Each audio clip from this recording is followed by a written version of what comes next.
So students, आज की class के अंदर हम स्टार्ट करते हैं class 12 business study chapter number 6 staffing यानी नियुक्तिकरण। तो पहले हम इसका मतलब समझते हैं कि क्या होता है स्टाफिंग। देखिए, स्टाफिंग का ये मतलब होता है कि अपनी सारी मैनेजमेंट के काम के बाद यानी प्लानिंग के बाद, ऑर्गेनाइजिंग के बाद देन हमें मिलता है यहाँ पे स्टाफिंग का मतलब।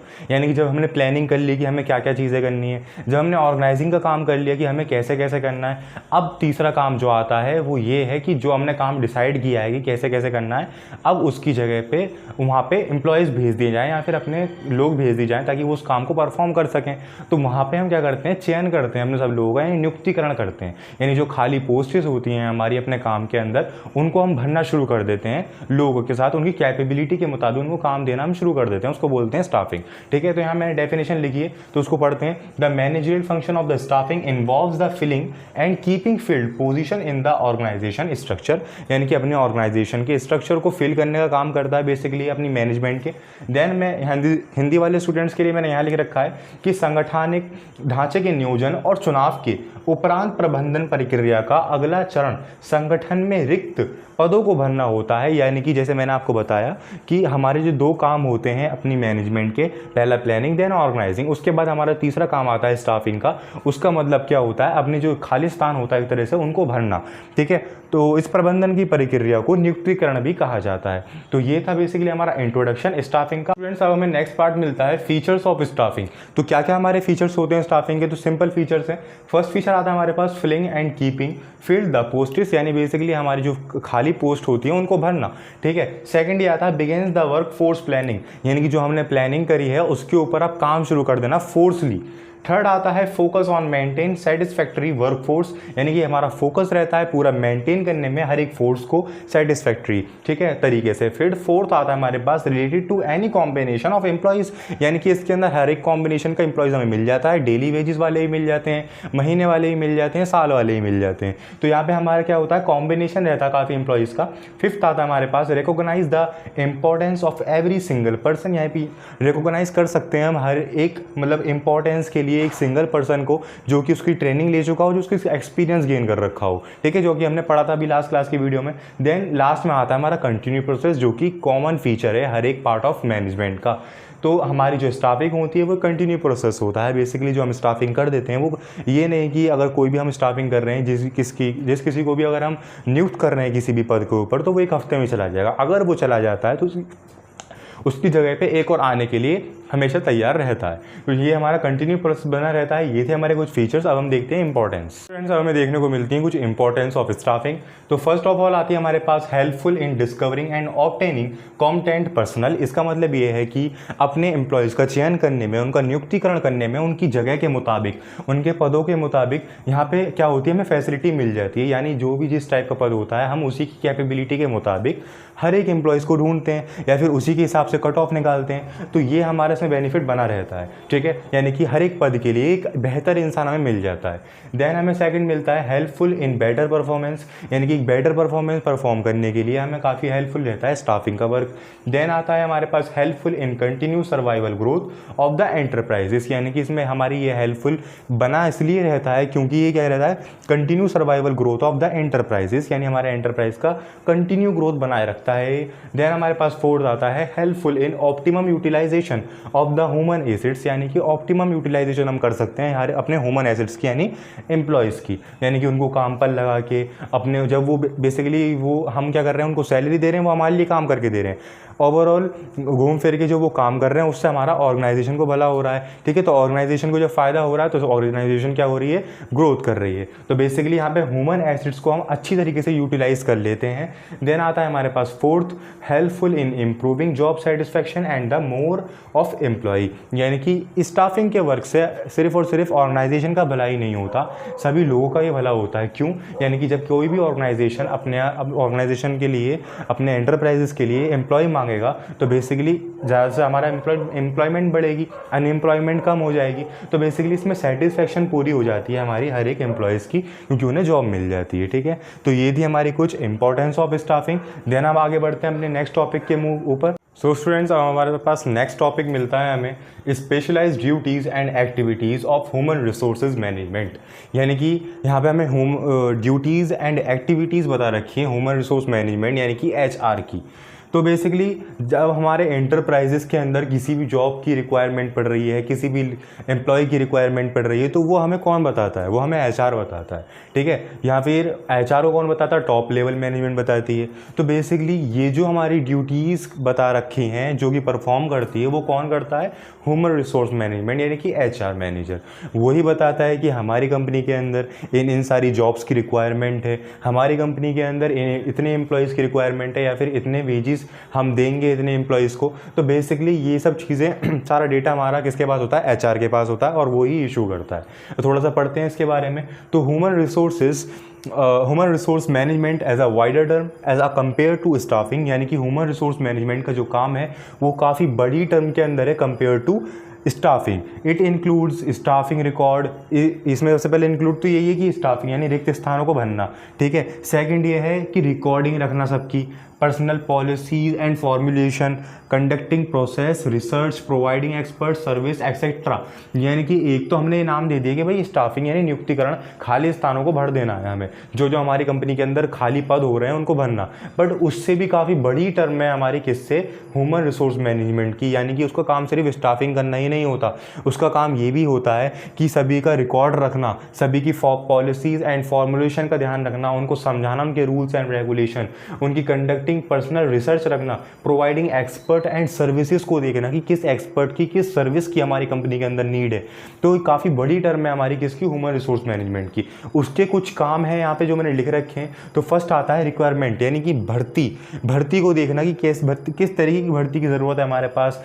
क्या हमारे पास मतलब जैसे कंपनी में होता नहीं है कि कोई एम्प्लॉय ज्वाइन तो हुआ बट उसका प्रमोशन होता गया तो वो ऊंचे वाले पद पे चला गया, उसका नीचे वाला पद तो खाली हो गया होगा ना, जिससे वो बैठा हुआ। तो ये देखना कि हमारी कंपनी के अंदर कितने प्रमोशन हुए, कितने पद खाली हो गए, कितनी ट्रेनिंग हुई थी, कितने रिसर्च हुए थे। तो बेसिकली भर्ती को देखना कि हमारी कंपनी में कितनी भर्ती की ज़रूरत है।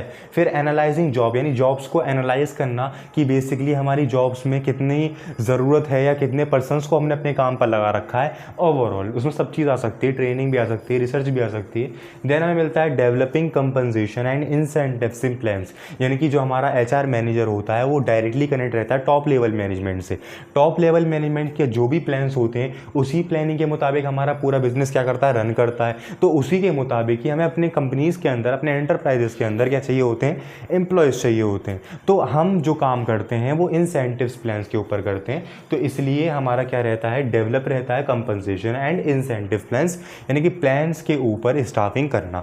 देन हमें फोर्थ पॉइंट मिलता है इसके अंदर ट्रेनिंग एंड डेवलपमेंट, यानी कि ट्रेनिंग और डेवलपमेंट के बेस पे ही काम किया जाता है बेसिकली स्टाफिंग का। फिफ्थ मिलता है मेंटेन लेबर रिलेशन, यानी कि मेंटेन भी करना होता है हमें लेबर का रिलेशन। कभी कभार क्या होता है हमारी लेबर के बीच में लड़ाई हो जाती है, जिससे हमारा उनका तो नुकसान होता ही होता है बट एंटरप्राइजेस का भी एक तरह से नुकसान पहुँचता ही पहुँचता है। तो उसका ये भी काम होता है कि लेबर रिलेशन को भी मेंटेन करके हमें चलना है। देन हमें 6 पॉइंट मिलता है हैंडलिंग ग्रीवेंस एंड कंप्लेंट्स, ठीक है। कंप्लेंट्स इसका मतलब ये होता है कि बेसिकली मैनेजमेंट और लेबर, इन दोनों के बीच में रिलेशन बना के चलना है हमें, कि मैनेजमेंट जो बताई जा रही है हमें उसके ऊपर हमारी लेबर ठीक तरीके से काम कर रही है नहीं कर रही, या फिर जो मैनेजमेंट बनाई गई है वो हमारी लेबर को पसंद आ रही है नहीं आ रही। कभी कभार ऐसा होता है ना कि भाई स्ट्राइक कर दी, हड़ताल हो गई, उस कंपनी में काम नहीं हो रहा। तो बेसिकली ये वाला काम भी इसको बनाना पड़ता है कि सबकी मैनेजमेंट रखी जाए, हमारी मैनेजमेंट और जो मैनेजमेंट बना रहे हैं उनकी, और जो हमारे लेबर काम कर रहे हैं उनकी। तो दोनों के बीच में क्या बनाना रहता है? रिलेशन बनाना चाहिए इसको, जो कि वो करता भी है। देन 8 पॉइंट मिलता है हमें providing social security and welfare of employees, यानी कि ये भी करता है इसका काम कि सोशल सिक्योरिटी प्रोवाइड करना एंड देन उसके वेलफेयर पे भी काम करना। किसको? HR मैनेजर को। देन लास्ट पॉइंट हमें मिलता है defending the companies in law sweets, यानी कि ये भी देखता है कि गवर्नमेंट की तरफ से क्या लॉ आ रहा है, कंपनी इन लॉ की तरफ से हमारे क्या चीज़ें जिसकी सुइटेबिलिटी के हिसाब से हम अपने एम्प्लॉयज़ को अपने काम पे रखते हैं। देन उन्हीं के मुताबिक उनको सैलरी या वेजेस जो भी प्रोवाइड की जाती है। तो ये थे हमारे कुछ specialist duties and activities of human resources. I hope आपके क्लियर हुआ होगा। फिर भी अगर आपको कहीं भी कोई भी डाउट हो तो आप मुझे कमेंट सेक्शन में ज़रूर बताएं, अदरवाइज हम कंटिन्यू करते हैं अपना चैप्टर। सो स्टूडेंट्स, अब हमारे पास आता है जोन 6.1 का सबसे लास्ट टॉपिक, स्टाफिंग प्रोसेस। यानी कि जो हम स्टाफिंग करते हैं, नियुक्तिकरण करते हैं, उसके क्या क्या प्रोसेस होते हैं। देखिए यहाँ पे मैंने कुछ इस तरीके से बना दिया है, यानी कि ग्राफ के थ्रू समझ लीजिए। तो फर्स्ट आता है हमारे पास estimating the manpower requirement, यानी कि इसमें हमें एस्टिमेट करते हैं अपनी कंपनी के अंदर कि कितनी मेन पावर यानी कि कितने एम्प्लॉयज़ की हमारे पास रिक्वायरमेंट है। हम उसकी लिस्ट बनाते हैं कि इन इन जॉब्स के लिए, इन इन पदों के लिए हमारे पास रिक्वायरमेंट है हमारे एम्प्लॉयज़ की, ठीक है। क्योंकि ये बहुत ज़रूरी भी होता है, अदरवाइज़ माना हमारे इसमें डुप्लीकेशन हो जाएगी कंपनी के अंदर। एक काम की जगह दो दो जनों को रख रखा है जिसमें ज़रूरत एक की है। तो इसमें एस्टिमेट किया जाता है इससे पहले कि हमारी एंटरप्राइजेस के अंदर कितने लोगों की रिक्वायरमेंट है।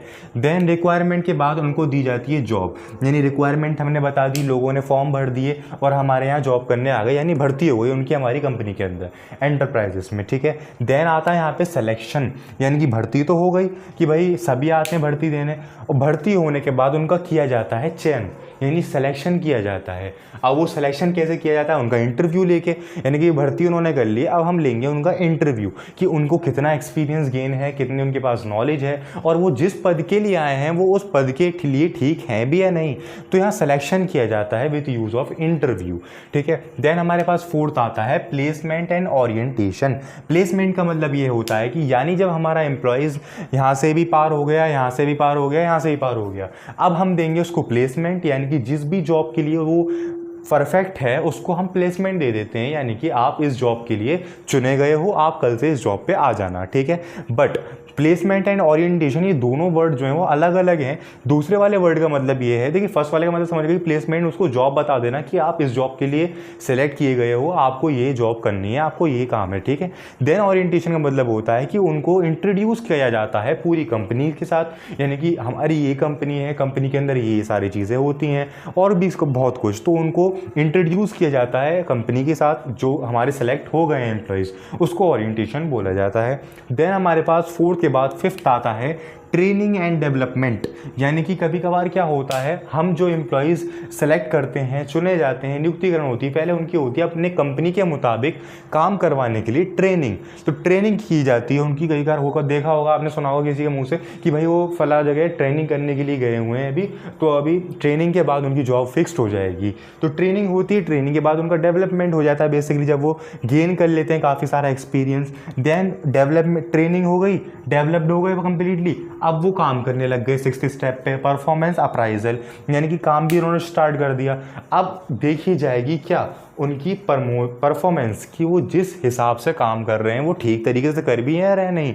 तो परफॉर्मेंस का एक मतलब समझ लीजिए एवोल्यूशन किया जाता है एम्प्लॉयज़ का। एक हमें पता नहीं होता, कोई भी हमारे आसपास घूम रहा होगा, वो देख रहा होगा कि हम अपना काम ठीक तरीके से कर रहे हैं नहीं, बातें ज़्यादा कर रहे हैं या फिर अपने काम पे ध्यान नहीं दे रहे, तो उसमें हमारा बायोडेटा में चला जाता है कि आउटस्टैंडिंग वर्क जा रहा है या बेड बिहेवियर जा रहा है, बहुत कुछ। तो यहाँ पे एवोल्यूशन किया जाता है हमारे एम्प्लॉयज़ का कि उनकी परफॉर्मेंस कैसी जा रही है। देन हमारे पास सेवंथ स्टेप आता है प्रमोशन एंड कैरियर प्लानिंग, यानी कि प्रमोशन और कैरियर के मुताबिक इस मसले पर देखा जाता है, सबसे ज़्यादा चिंता रहती है हमारे किसको, मैनेजर को, यानी वो देखता है कि जो एम्प्लॉयज़ हमारा ठीक तरीके से वर्क कर रहा है या नहीं, ये जो ठीक तरीके से वर्क कर रहा है उसको प्रमोशन की नीड है या नहीं, उसको प्रमोशन दिया जाता है। क्योंकि हर एक एम्प्लॉयज़ दिल लगा के इसलिए काम करता है ताकि वो एक कैरियर की तरफ अपना एक कदम और बढ़ सके और वो आगे तरक्की कर सके। तो प्रमोशन के हिसाब से भी काफ़ी सारे एम्प्लॉयज़ दिल लगा के काम किया करते हैं, तो इसलिए बता रखा है promotion and career planning is the focus point of manager, ठीक है। मैनेजर के लिए काफ़ी फोकसफुली पॉइंट होता है, देखना पड़ता है इसके लिए हमें। देन हमारे पास लास्ट स्टेप आता है, लास्ट प्रोसेस आता है 8 का, यानी कंपनसेशन, यानी कि हमने अब अपना एम्प्लॉयज़ जो है वो नियुक्त कर लिया है, चुन लिया है। अब हम क्या करेंगे, जो जिस भी सैलरी के ऊपर या फिर जिस भी क्राइटेरिया के अंदर वो ऐड हुआ है उसको हम पैसे दे देंगे, कंपनसेशन दे दिया जाएगा। उसको वेजेस दी जाए नहीं तो वेजेस दे देंगे, सैलरी दी जानी है सैलरी दे देंगे, ठीक है। अदरवाइज पैकेज वगैरह पे भी आते हैं काफ़ी सारे एम्प्लॉयज़, तो वो सब हम बेसिकली अपने जो हमने एम्प्लॉय रिक्वायर्ड किया है, स्टाफिंग की है उसकी, उसको पैसे दे देना, कंपनसेशन करना। तो ये था हमारा स्टाफिंग प्रोसेस। आई होप आपकी सभी चीज़ें क्लियर हुई होंगी। फिर भी अगर आपको किसी भी टॉपिक के अंदर इस जोन 6.1 में किसी भी टॉपिक के अंदर कोई भी डाउट हो तो आप मुझे कमेंट सेक्शन में ज़रूर बताएं। अदरवाइज हम नेक्स्ट क्लास जब भी होगी इसकी स्टार्ट कर देंगे जोन 6.2। So thank you.